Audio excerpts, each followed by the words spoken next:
Hello and welcome to the day 8th of our 100-day challenge, Prelims 100-day challenge for 2018. Today we are going to continue with modern Indian history. The only remaining three days are remaining in our modern Indian history. So we are going to cover 10 different topics in the gradual process of covering the whole syllabus. So now let's begin today's challenge. You can download these MCQs from our website and also the answer key and explanations. Also, you can watch these videos on YouTube channel for the explanation.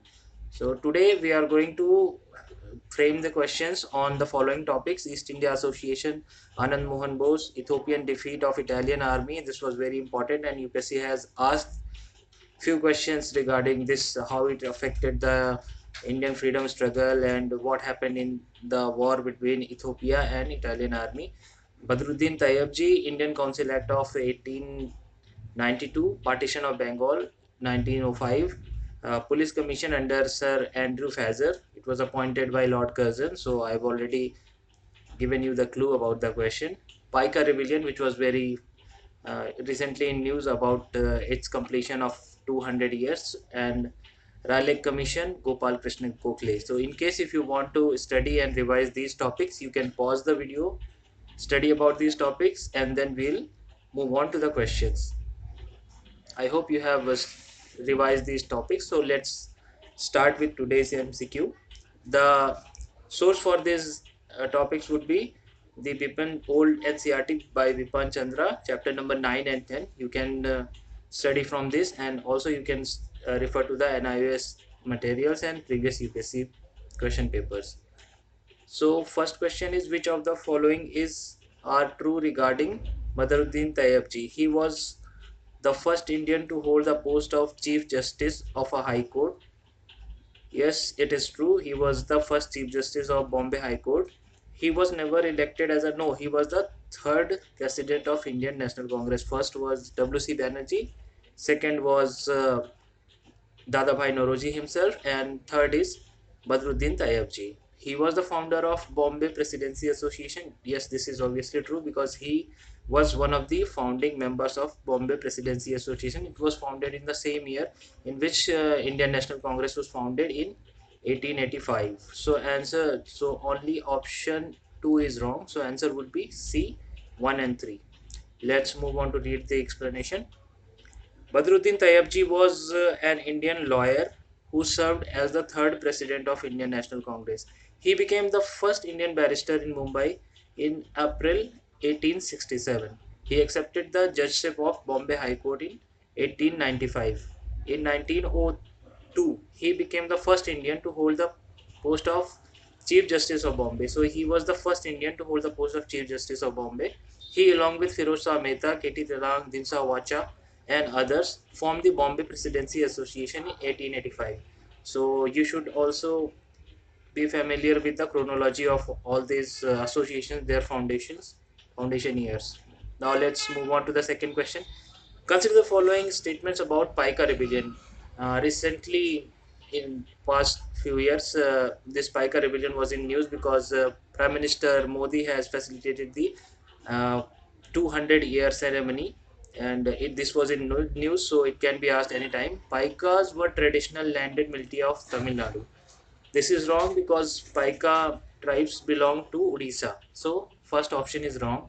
Paika rebellion occurred after revolt of 1857. No, it occurred in 1817. That is around 200 years ago. That's why also it was by the government said that it would be considered as the first war of independence in the place of revolt 1857.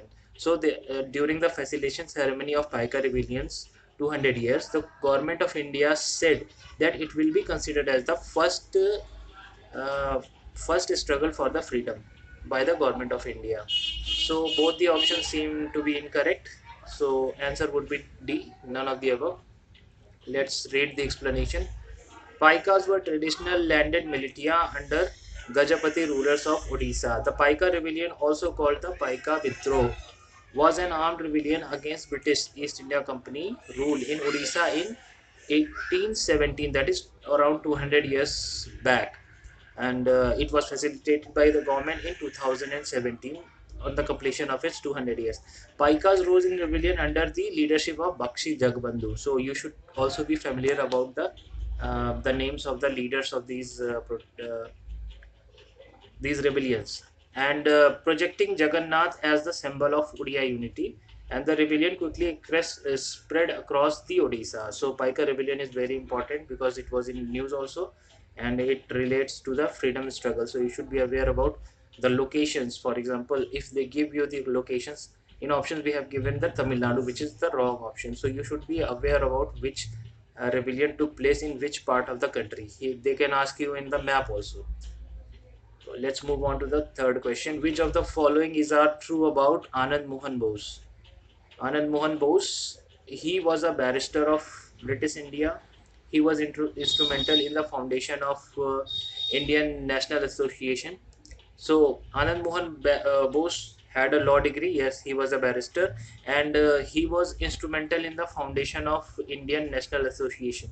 Yes, this also seems to be correct because he was contemporary to the foundation of this uh, association, Indian National Association. Let's move on to read the explanation. Anand Mohan Bose, a barrister, was one of the earliest Indian political leaders during the British Raj. Indian National Association was the first declared national organization founded in British India by, so he, with the collaboration of Surendra Banerjee. Surendra Banerjee also, we have discussed that he was the first journalist to go to the jail in the cause of Indian independence. So this Indian National Association was founded by Anand Mohan Bose and Surendra Banerjee. And it was one of the earliest national organizations. It was founded in 1876. It was originally established at Bharat Sabha but held its first annual conference in Calcutta. So now let's move on to the question number 4. This is about the Ethiopian defeat of Italian army. So Italian army invaded Ethiopia. It is also known as the famous Battle of Adwa.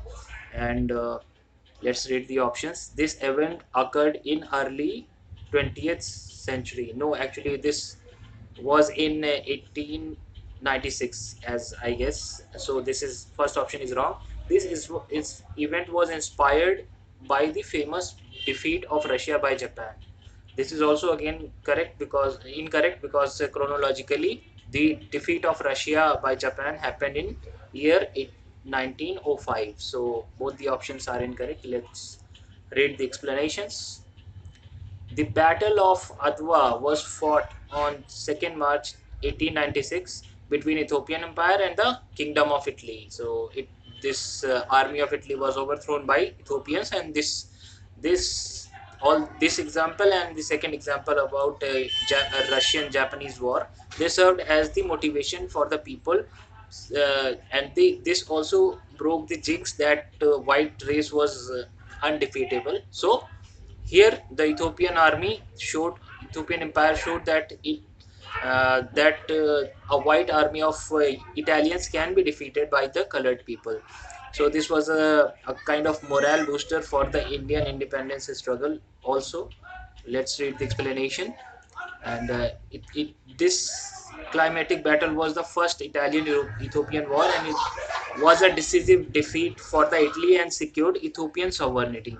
So the second one is the Russian-Japanese War of 1904-05 caused the Russians and Japanese expansionism in Far East and inflicted a humiliating defeat on Russians at the land and sea. The war contributed to the domestic unrest in both the countries, catalyzing the revolution of 1905 in Russia. So these 1905 Russian Revolution and later on the 1917 Bolshevik revolutions in Russia, they highlighted the causes of the evils of capitalism. They highlighted that the evils of capitalism and unaccounted growth is responsible for all such wars. So Russia then became the communist nation after fighting and realizing the harmful effects of the wars and capitalism. Now let's move on to the question number 5. Consider the following about East India Association. East India Association was established at Bombay. This option is incorrect because it was established by Dadabhai Nauroji and other members in London. So this first option is wrong. Second option is Dadabhai Nauroji is associated with this its foundation. Yes, it is correct. It superseded the London Indian Society. Yes, third option is also correct. So explanation would be answer would be B. East India Association was an organization established by some Indian students in London on 1st October 1866 on the initiative of Dadabhai Nauroji and one of the predecessor organization of Indian National Congress. So East India Association then later inspired the foundation of Indian National Congress. Should be aware that it was found in London, not in India. London Indian Society. The 19th century in 19th century, many Indian students needed to go to England and qualify for the bar or civil services. So four such students, Firoz Mehta, Tayyabji, Banerjee, and Mohan Manmohan Ghosh, established the London Indian Society in 65. The inspiration to form this society had come from Dadabhai Nauroji. So, from discussing this question, we came to know that East India Association was founded at London, not at Bombay, and all the other two options are correct. Now let's move on to the question number 6. Consider the following about Rayleigh Commission. So Rayleigh Commission was appointed by Lord Curzon. So first option is wrong. It was appointed during the tenure of Lord Mayo. No, it was appointed during the tenure of Lord Curzon. It was appointed to recommend the solutions to Bengal famine. No, actually, it was appointed for the to look after the uh, all these activities about freedom of speech and all these activities related to the freedom struggle which were going on in the Indian universities. So this commission, the Raleigh Commission, was appointed by Lord Curzon to inquire into what is going into the education system of Indian universities, and it was appointed to give the recommendations on Indian universities. Later on, Indian University Act of 1904 came during the tenure of Lord Curzon also. So, on the recommendation of this Raleigh Commission, the Indian Universities Act came into the existence. So, it was appointed to recommend the solution of Bengal famine is wrong. The Raleigh Commission had no Indian member. No, this is incorrect. It had initially one Indian member. Then, on the protest of Indian National Congress, another member was added to this. So, the option 3 is also wrong, and option 2 is also wrong. So, none of the above. The answer would be D. None of the above. Let's read the explanation. The Indian universities and the colleges were slowly becoming the cradle of propaganda against the government. To bring the universities under control, Lord Curzon appointed the Raleigh Commission under Sir Thomas Raleigh. Raleigh Commission had only one Indian member, that is Syed Hussain Bilgrami.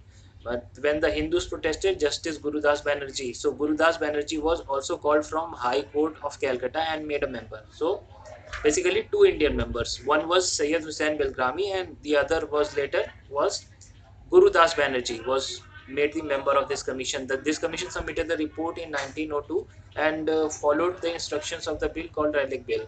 The bill, when became an act, was called the Indian Universities Act in 1904. So this Raleigh Bill was behind the uh, formulation of Indian University Act of 1904, and this commission was appointed by Lord Curzon. So you should be aware about the chronology and the Governor Generals behind every commission, behind the appointment of every commission. Hunter Commission, as we have already discussed, was appointed under the tenure of Lord Ripon. So about Hunter Education Commission. So we should be aware about which commission came under the tenure of which Governor General or Viceroy. Let's move on to the seventh question. Which of the following is true about the Indian Council Act of 1892? In this Council Act, the non-elected members were expanded, and so the members were recommended to the Council of Governor General, and these members but were Indian, but they were not allowed. They were allowed to discuss the budget, but they were not allowed to vote. So let's move on to read the options. A system of indirect election was introduced to elect the members to the council. Yes, this is correct. The members could now discuss and vote the budget. No, option 2 is incorrect because they were allowed to discuss the budget, but they were not allowed to vote on the budget or to propose any amendment to the budget. So they had the limited powers. So the option would be A, one only. Indian Council Act 1892 was passed by British Parliament to increase in the size of legislative councils. The members could now discuss the budget without the right to vote on it. They were also not allowed to ask any supplementary questions. The Act of 1892 can be said to be the first step towards the beginning of representative government of India. However, such representation was via the indirect elections. That was nothing was for the common Indians. So direct elections were still not there, and it was indirect representative election of the members to the Council of Governor General. So now let's move on to the question number 8. Consider the following statement in context of partition of Bengal 1905. The result of this political wave was boycott. Yes, obviously the boycott of foreign Western clothes and Swadeshi movement, in which there was an emphasis on the Swadeshi industries. Vande Mataram was sung in popularity. Yes, Vande Mataram became the battle cry, or you can say the main anthem of this partition Swadeshi movement. So both the options are correct. This was an easy question. The Bengal had become too large unit to be administered in a single unit. To solve the problem, government partitioned the Bengal in 1905 in two parts: Eastern Bengal and Assam, and rest of the Bengal, that is western part.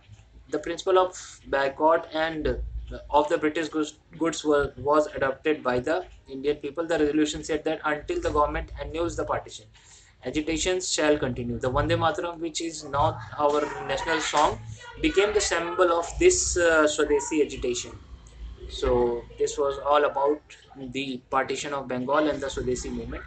Let's read the question number 9. Consider the following about police commission under Sir Andrew Fraser. So this commission was appointed again in the tenure of Lord Curzon. About this was about inquiring the secret activities of nationalist leaders, extremist leaders, and both extremist and liberal leaders, and all the activities which were going on for the in the in the process of Indian freedom struggle. So first option is CID was set up after its recommendation. Yeah, this option is correct because Lord Curzon was behind the setting up of CID after the recommendation of this police commission. Thuggy and Dakati departments were expanded. No, this Thuggy and Dakati was already on the verge of extinction. So this department was of no longer of use, and it was abolished. So second option is incorrect. Only first option is correct. That is, Lord Curzon set up the police commission under Sir Andrew Fraser in 1923. On the basis of the recommendation of commission, the basic structure of Indian domestic intelligence developed and remained almost same till 47. He attached the Department of Criminal Intelligence to the Government of India while setting up of the CID in the provinces of British India. In 1903, the Thuggy and Dakati department were also abolished. So this Thuggy and Dakati department were abolished and CID was established. So he strengthened the internal intelligence departments of British India and the provincial British India, Indian provinces. So now let's move on to the last question. The question number 10. Which among the following was the founder of Servants Society of India? Servant Society of India basically was founded by Gopal Krishna Gokhale for the purpose of educating Indians so that they can be in touch with international and national developments, and they should be able to uh, participate in civil services exams and to hold the highest job positions in Indian government. So basically this Servants of India Society was an educational society, and which prepared the future administrators, future leaders of the country, which intended to educate Indians and make them of make their education of very high standard. So option would be D. In 1905, when Gokhale was elected as the president of Indian National Congress at the height of his political power, he founded the Servant of India Society. So Servants of India Society was formed by Gopal Krishna Gokhale. This can be asked in the questions. For Gokhale, true political changes in India could only be possible when the new generation of Indians became educated as to their civil and patriotic duties in the country and the other. Gokhale was famously he's also called the mentor of Gandhi and Jinnah also. So you should be aware about who is the considered as the mentor of Mahatma Gandhi, because on the invitation of Gandhiji he visited South Africa in 1912. On the invitation of Gandhi, as a young barrister, Gandhi returned from his struggles against the empire in South Africa and received personal guidance from Gokhale. So Gandhiji received the personal guidance from Gokhale, and Gokhale is known as the mentor of Mahatma Gandhi, including the knowledge and understanding about India, because Mahatma Gandhi was suggested to tour India before launching any agitation by Mr. Gokhale, so as to understand the common issues confronting the common Indians. Go to the villages, go to all parts of India before launching any agitation. It was the suggestion of Gopal Krishna Gokhale to Mahatma Gandhi. That's why he is also known as the mentor of Mahatma Gandhi. So that's all for today. These 10 questions regarding Indian modern history. We will be continuing other two challenges with the same with the remaining portions of modern Indian history. Then we'll switch to the Indian polity. We hope you will be benefited from this initiative. Stay tuned to our YouTube channel, and you can download all these things from our website as well. Have a good day. Thank you.